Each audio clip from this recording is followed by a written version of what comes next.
안녕하십니까. 반갑습니다. 조선풍수 제34대 전수자 박민찬입니다. 박민찬의 정치풍수 시간입니다. 어제는 제가 대한민국은 풍수가 살린다라는 주제로 강의를 했습니다. 여러분이 이해가 안 되시겠지만 그렇습니다. 모든 것은, 모든 인간사의 세상사는 풍수에 의해서 적용되기 때문에 풍수가 나라를 살릴 수 있다라고 말씀드렸습니다.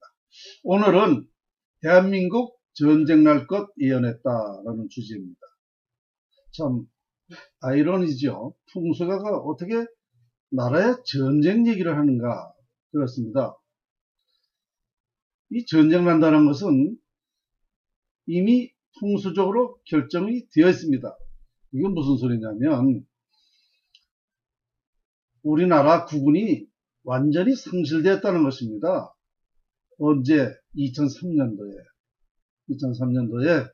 나라의 국군이 상실되었는데요. 나라의 국군이 상실됐다는 건 뭐냐? 나라가 망한다는 거죠. 그럼 망하면 어떻게 망하는가? 즉사하는 것입니다. 이거 사실은 말씀드리기 어려운 사항이지만 이건 학자로서는 분명히 말을 해야 될 상황이기 때문에 말씀드립니다. 왜냐?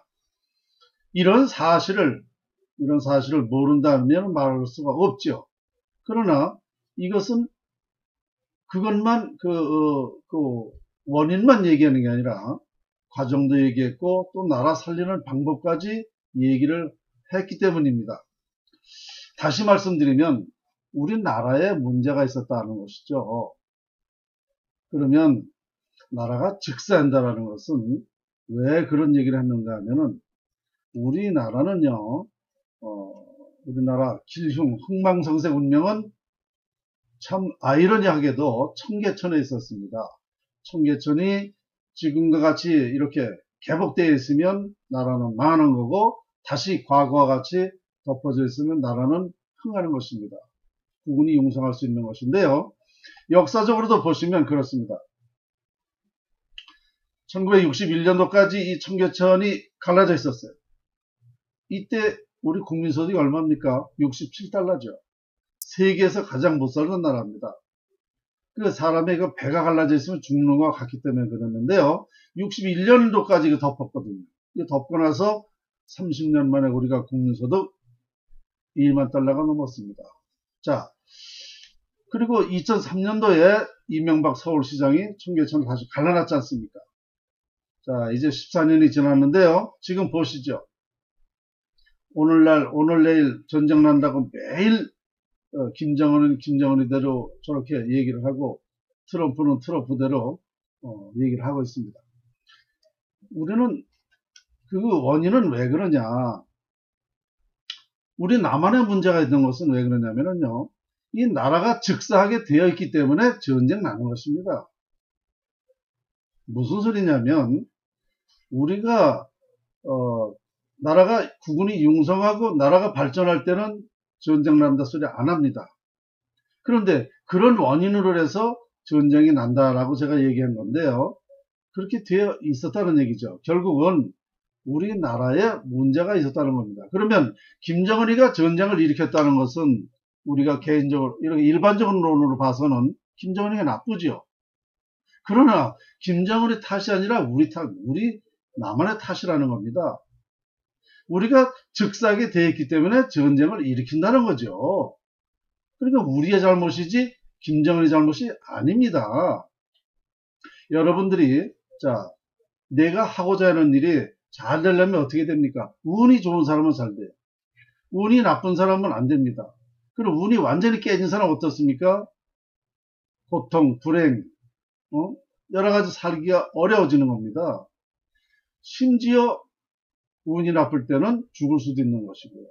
이와 똑같은 것이죠.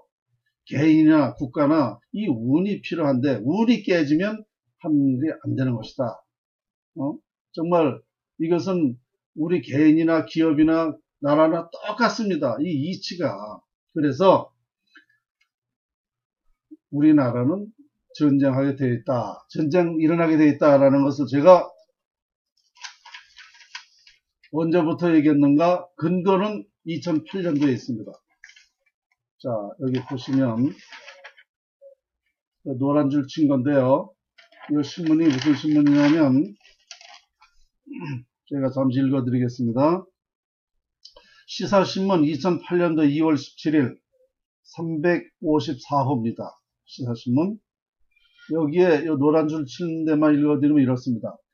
향후 경제와 동향에 대해서도 박 원장은 극히 부정적인 시각을 보였다. 그는 우리나라는 청계천을 덮기까진 6.25 전쟁이라는 나라를 빼앗기고 모욕을 당하게 될 것이라면서 60, 70년대 우리 국민이 중국으로 품을 팔러 가야 할지도 모른다고 했다. 박 원장은 또 남북 문제도 나아지는 것이 없다고 내다봤다. 특히 전쟁이 발발할 가능성이 있음을 시사하기도 했다. 박 원장은 이에 대해 이미 북한에서는 핵을 만들었고 그들이 핵을 포기하는 일은 절대 없을 것이다 라면서 그리 되면 양육 강식이 법칙에 따라 북한이 침공한다고 주장했다. 이어 청계천의 우위력은 실로 엄청나다 라면서 그에 따른 악영향이 이 사회 전반에 미쳐 살벌한 사회가 되고 경제가 무너지게 된다고 덧붙였다. 제가 이제 10년 돼 갑니다. 이 기사 나온 지가. 자, 또 보십시다.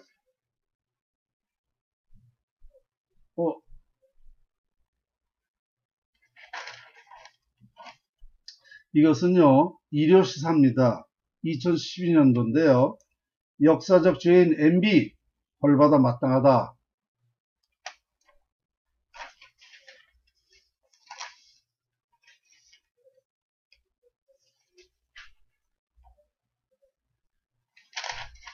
또 보시죠. 이 신문은 일요시사 2011년도 신문입니다. 청계천이 대한민국 발목 휘감는다라고 되어 있고요. 여기 소제목으로는 이렇습니다. 청계천 때문에 국군 엉망, 경인년부터 악화일로, 정치, 사회, 경제, 휘청, 흉흉해진 민심, 국군 위협 이렇게 되어 있습니다. 박 원장은 이 대통령이 강한 의지를 가지고 있다고 봤다. 그는 그러나 자연의 영향이 먼저라며 청계천으로 나라의 형상이 근본적으로 잘못되어 국군이 해치고 있는 상황에서는 이 대통령의 의지가 아무리 강하다 해도 운명을 바꾸지는 못한다라고 했다. 사실은 제가 이런 신문을 여가 지금 세 가지를 보여드렸는데요. 40여 회 나왔습니다. 이런 신문이. 자, 그러면 이 책임은 누구한테 있나요? 당연히 청계천을 개복시킨 이명박 전 서울시장에게 있는 것입니다. 그 양반이 풍수를 알든 모르든 간에 어쨌든 결론이 이렇게 났기 때문에 그 양반의 책임이에요. 벌받아 마땅한 사실입니다.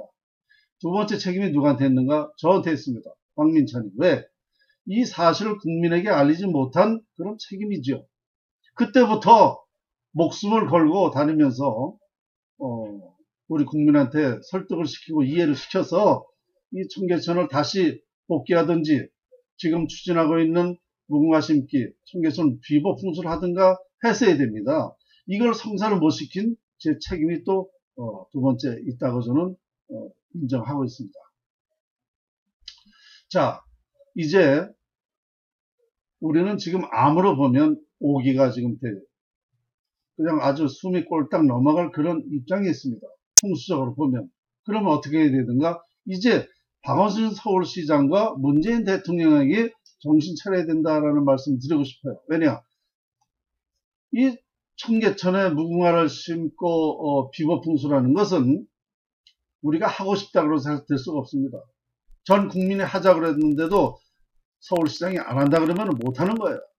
이 문제는 서울시장에서 달려있단 말입니다. 그러니까 박원순 서울시장은 이 사실을 명심하고 제 연구를 좀 확인해서 반드시 이걸 해야 됩니다.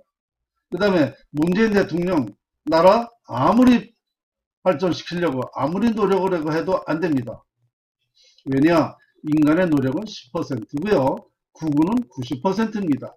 이 국군의 90% 영향이 깨졌기 때문에 노력 10%는 될 수가 없습니다. 운이 무해무득할 때는 노력으로 살 수 있어요.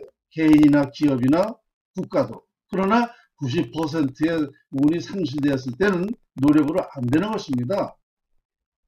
이와 같이 이젠 서울시장과 문재인 대통령이 똑바로 이 사실을 명심하고 빨리 이행을 해야 된다는 것입니다. 조만간 아주 급하게 됐어요. 자, 이젠 저는 이제 서울시장 대통령에게 이런 사실을 또 얘기했어요. 자, 여기서 끝내서는 안 되죠. 우리 국민이 나서야 됩니다.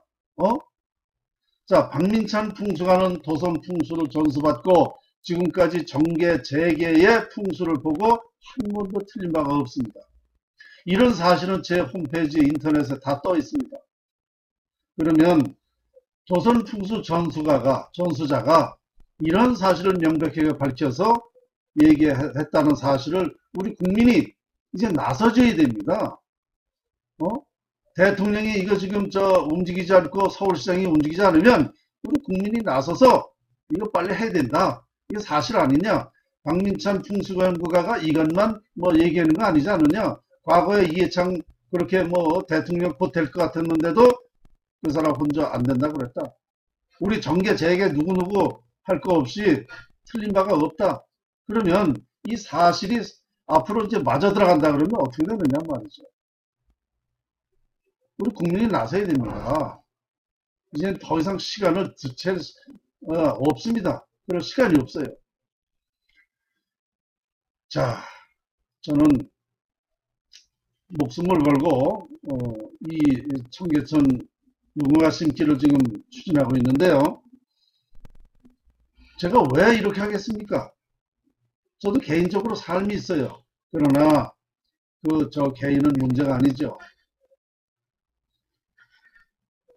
국군을 연구한 사람이 국군이 깨졌는데, 자, 이렇게 보면 결론은요, 그렇습니다. 우리나라가 만일 제 얘기대로 그렇게 사실이 전쟁이 나고 경제가 완전히 망했다고 봅시다. 그럼 누구 탓을 하겠습니까? 누구 탓할 필요가 없어요. 내 탓을 해야 됩니다. 내가 할 수 있는 방법론이 있었는데 안 했으니까 내 탓을 해야 돼요. 그리고 원인을 알면 방법은 다 있는 겁니다. 이미 저는 국군이 다시 융성할 수 있는 방법론을 밝혀서 발표를 하고 있지 않습니까? 지적만 한 게 아니라 결과를 우리가 올바로 인식이 되면 얼마든지 또 우리나라는 큰 나라가 될 수 있다는 사실을 저는 명백하게 알고 있기 때문에 오늘 정말 어마어마한 얘기를 또 한 겁니다.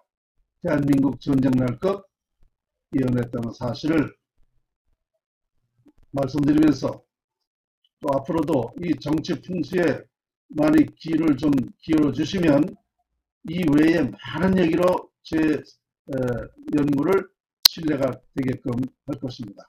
오늘 여기까지입니다.